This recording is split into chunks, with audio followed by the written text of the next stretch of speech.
Good afternoon. This is Akashvani and I am Valsa Williams with the midday news.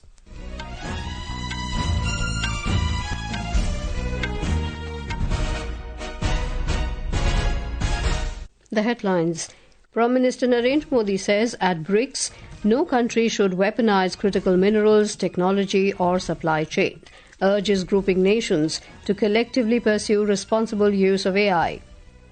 Defence Minister Rajnath Singh highlights success of Operation Sindoor boosted global demand for India's indigenous defence products. Supreme Court to hear petitions against special intensive revision by Election Commission in Bihar on Thursday. Met Department issues red alert for extremely heavy rainfall in Odisha, Chhattisgarh and East Madhya Pradesh and orange alert for Uttarakhand today. And in Wimbledon Tennis, Yuki Bhambri and his American partner Robert Galloway to play third round of men's doubles this evening.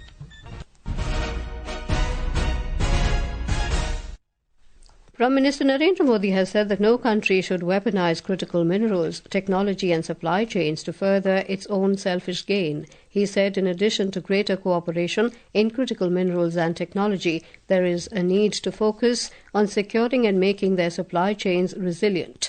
The Prime Minister said this while participating in the outreach session on strengthening multilateralism, economic financial affairs and artificial intelligence in Rio de Janeiro. Mr. Modi said the focus should be on demand-driven decision-making, long-term financial sustainability and maintaining a healthy credit rating in the BRICS new development bank projects. Prime Minister Modi said the progress and well-being of people largely depend on technology, especially artificial intelligence in the 21st century. The Prime Minister called on BRICS nations to collectively pursue the responsible use of artificial intelligence AI, highlighting the importance of balancing innovation with governance. India has said the BRICS leaders' declaration has captured most of the concerns of the Global South.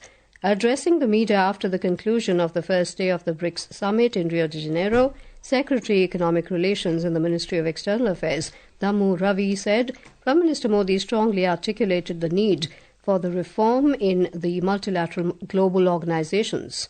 He reiterated that the global organizations of the 20th century lacked the capacity to deal with the challenges of the 21st century. And therefore, he underscored the importance of reforming the multilateral organization. He called for a multipolar and inclusive world order and stated that the global governance institution must undergo urgent reform to reflect the contemporary realities and times. During one of his interventions in a session, the Prime Minister had said that the UN Security Council, IMF, World Bank and WTO must undergo immediate reforms to reflect contemporary realities and challenges. Secretary Dammu Ravi also said the condemnation of the Pahalgam terrorist attack in the strongest terms, unanimously by all the countries, was another highlight of the summit. Honourable Prime Minister's visit assumes added importance. And the fact that India is a founding member of the BRICS, India had always participated in the BRICS summit, and also the fact that next year India will be taking over the chair. Honourable Prime Minister's participation assumes greater significance and importance given that background. We now go over to our correspondent Sudhindra in Rio de Janeiro for more. Sudhindra, what more information can you share with us on the summit? Valsad, India has played a significant role during the BRICS summit in Brazil. This is because India is the founding member of BRICS and will be taking over the chair next year. India will carry forward these agendas during its chairmanship when BRICS comes to India. Secretary Economic Relations Ravi has also opined that the visit of Prime Minister Modi at the BRICS assumes added importance as it elevated the summit. Well, the second day of BRICS today, there will be 3 sessions on environment, COP30 and global health. Prime Minister will reiterate India's deep commitment to environmental action. He will also elaborate on the initiatives taken by India take pro-people and pro-planet growth and development. He will highlight initiatives on International Solar Alliance, the Coalition for Disaster Resilient Infrastructure, Biofuel Alliance, Big Cat Mission, and Indian Ambassador to Brazil, Dinesh Bhatia, informed yesterday that 4 MOUs will be signed during Prime Minister's state visit on July 8th. in Brasilia. These will be to work together on counter-terrorism, to mutually share confidential information, cooperate in renewable energy and agricultural research. Valsa. Thank you, Sudhindra. On the sidelines of the ongoing BRICS summit, Prime Minister Modi held bilateral meetings with his Malaysian counterpart Anwar Ibrahim and President of Cuba Miguel Diaz-Canel Bermudez in Rio de Janeiro. With Prime Minister Ibrahim, Mr. Modi reviewed progress in various areas of India-Malaysia Comprehensive Strategic Partnership, including defence, counter-terrorism, education, trade and investment, and pharma. The Prime Minister exchanged views with the Cuban President on various facets of India-Cuba relationship, including economic cooperation, biotechnology, Ayurveda and traditional medicine, and UPI. U.S. President Donald Trump has warned that his administration will impose an additional 10% tariff on countries aligning themselves with what he termed as anti-American policies of the BRICS. In a social media post, he said there will be no exception to this policy. Trump's remarks came after the BRICS, a grouping of Brazil, China, South Africa and India, condemned the increase in tariffs by the U.S. In its meeting in Brazil, the grouping also condemned the recent U.S. and Israeli attacks on Iran. Meanwhile, Trump has announced that U.S. tariff letters and deals with various countries from around the world will be delivered starting today. The Trump administration's 90-day pause on higher duties is set to expire on Wednesday. This is Akashvani giving you the news. For quick news updates round the clock, follow us on our X handle at AIR News Alerts, and for details of stories and more, log on to our website www.newsonair.gov.in and download News on AIR app. Welcome back to the midday news. Defence Minister Rajnath Singh has said the capability of India's domestic equipment demonstrated during the recent Operation Sindoor has increased the global demand for its defence and indigenous products. Speaking at the Controllers' Conference in New Delhi today, the Defence Minister highlighted that India's defence industries have immense possibilities. He said under the leadership of Prime Minister Narendra Modi, India has almost achieved self-reliance in the defence sector. He said most of the defence equipment which was imported previously from foreign countries is now being manufactured in the country itself. हमारा defence expenditure कुछ ऐसा होना चाहिए जिसमें सिर्फ हमारा budget न बढ़े बल्कि उस बजट का right deployment at the right time for the right objective भी उतना ही जरूरी हो। आज हमारे डिफेंस सेक्टर की ओर पूरी दुनिया की निगाहें हैं। ऑपरेशन सिंदूर के दौरान जो हमने शौर्य दिखाया है हमारे सेना के जवानों ने, जो हमें डोमेस्टिक इक्विपमेंट की क्षमता का प्रदर्शन किया है, उसके बाद हमारे इंडिजिनस प्रोडक्ट्स की ग्लोबल डिमांड और बढ़ रही है। The Defence Minister stressed upon defence economics in today's era, where rearmament and related investments are rapidly increasing. Mr. Singh said today almost all the major countries, including USA and European nations, are rapidly increasing their defence expenditure. Railways Minister Ashwini Vaishnav today said, under the leadership of Prime Minister Narendra Modi, the railway is committed for development of the nation. Addressing a gathering at Karpuri Gram railway station in Samastipur in Bihar, Mr. Vaishnav said more than 33,000 kilometres of new rail lines have been laid in the past 11 years.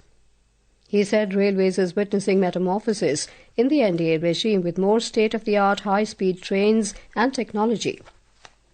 Earlier, Mr. Vaishnav inaugurated several passenger-related amenities, including passenger waiting hall and redeveloped entrance of Karpuri Gram station. He also laid the foundation stone for upgradation of Karpuri Gram station, a new level crossing RUB with project cost over 17 crore rupees. Union Agriculture and Farmers Welfare Minister Shivraj Singh Chauhan has called for multi-stakeholder approach to boost maize cultivation in the country. He emphasized that state and central government scientists, farmers, agricultural universities and industry must work together to fulfill this goal. Mr. Singh said this while addressing the FICCI's 11th India Maize Summit in New Delhi today. मैं चाहता हूं one agriculture, one nation, one agriculture and one team, इन सब की मिला के एक team बननी चाहिए जो एक दिशा में चले, तब हम तेजी से आगे बढ़ेंगे। और इसलिए फिक्की की अनुशंसाएं मेरे पास आएंगी तो मैं उनको गंभीरता से लूंगा, लेकिन विन विन सिचुएशन रहनी चाहिए, किसान को भी फायदा और उद्योग को भी फायदा. The Supreme Court today agreed to hear a batch of petitions challenging the Election Commission's decision to undertake a special intensive revision of electoral rolls in poll-bound Bihar. The matter will be heard on Thursday. A bench of Justices Sudhanshu Dhulia and Romalia Bakchi agreed to hear the pleas. The Commission's move was challenged in the apex court over the manner and timing of undertaking a special intensive revision in the state. The India Meteorological Department IMD has forecast very heavy to extremely heavy rainfall over Madhya Maharashtra and Vidarbha today. Talking to Akashvani News, IMD senior scientist R.K. Jenamani said that a red alert for extremely heavy rainfall is being issued for Odisha, Chhattisgarh and East Madhya Pradesh, while an orange alert has been issued for Uttarakhand today. The low pressure area over Gangetic West Bengal still persists, and because of that we are getting heavy to very heavy rainfall with isolated extremely heavy rainfall over East Central India, mainly Odisha, Chhattisgarh and East Madhya Pradesh. We have given the red color warning for next 24 hours, that is for today, mainly for 7th July over Odisha, Chhattisgarh and East MP. For western part of the country, mainly Gujarat and Rajasthan, heavy to very heavy rainfall we have given. Delhi will continue to get light to moderate rainfall during next 2 days, and for the Himalayan region, mainly Uttarakhand, we have given the orange color warning. Continuous rain in Madhya Pradesh has affected normal life. Jabalpur, Mandla, Shahdol and Dindori in the state have been most affected. We have more from our correspondent. Due to continuous heavy rainfall, 9 gates of Bargi Dam in Jabalpur have been opened, due to which the water level of Narmada River is continuously rising. The administration has issued an alert for low-lying areas. Schools in Jabalpur, Mandla, Balaghat and Dindori districts have been closed. The Meteorological Department has issued an orange alert for very heavy rainfall today in Jabalpur, Sivni, Balaghat, Mandla and Damoh districts. Prashant Sharma, Akashvani Samachar, Bhopal. In Nagaland, incessant rainfall over the past several days has severely impacted normal life across the state, forcing the cancellation of all flight operations at the state's lone airport in Dimapur yesterday. However, the flight operations are normal now. The state is grappling with widespread impact of the monsoon, which has triggered severe waterlogging and landslides in several districts. Meanwhile, in most parts of Himachal Pradesh, people heaved a sigh of relief. As the spell of heavy rain subsided after this morning, the weather has remained clear in most areas of the state. In Wimbledon Tennis, India's Yuki Bhambri alongside American partner Robert Galloway will play in the third round of the men's doubles in London today. Bhambri is the only Indian player still in contention. Meanwhile, defending champion Carlos Alcaraz staged a thrilling comeback to defeat Andrei Rublev and advanced to the Wimbledon quarterfinals, while women's top seed Arina Sabalenka continued her dominant run with a straight sets victory over Elise Mertens. Today is the 5th day of the Sri Amarnath Ji Yatra. The annual 38-day Sri Amarnath Ji Yatra that commenced on the 3rd of this month is going on smoothly and seamlessly from twin routes of Nunwan Pahalgam base camp. A report. Amid an atmosphere of celebration and enthusiasm in entire Jammu and Kashmir for Sri Amarnath Ji Yatra, about 70,000 yatris paid obeisance at the Holy Cave Shrine till yesterday evening. Thousands of yatris are marching through twin routes of Baltal and Pahalgam base camps towards Holy Cave. बाबा के लिए बहुत जुनून है यहाँ आने का और डरने की कोई जरूरत नहीं है. पहले से सेफ्टी और ज्यादा यहाँ पे मजबूत है. गुजरात से आया हूँ और ये मेरी दूसरी दफा यात्रा है. देखो कोई डर का माहौल है नहीं. चप्पे चप्पे पे सिक्योरिटी फोर्स लगी हुई है. Till 12 noon, over 13,300 yatris paid obeisance at the Holy Cave Shrine. Tariq Rathar, Akashvani News, Srinagar. And now, before we end the bulletin, the headlines once again. Prime Minister Narendra Modi says at BRICS, no country should weaponize critical minerals, technology and supply chain. Urges grouping nations to collectively pursue responsible use of AI. Defence Minister Rajnath Singh highlights success of Operation Sindoor boosted global demand for India's indigenous defence products.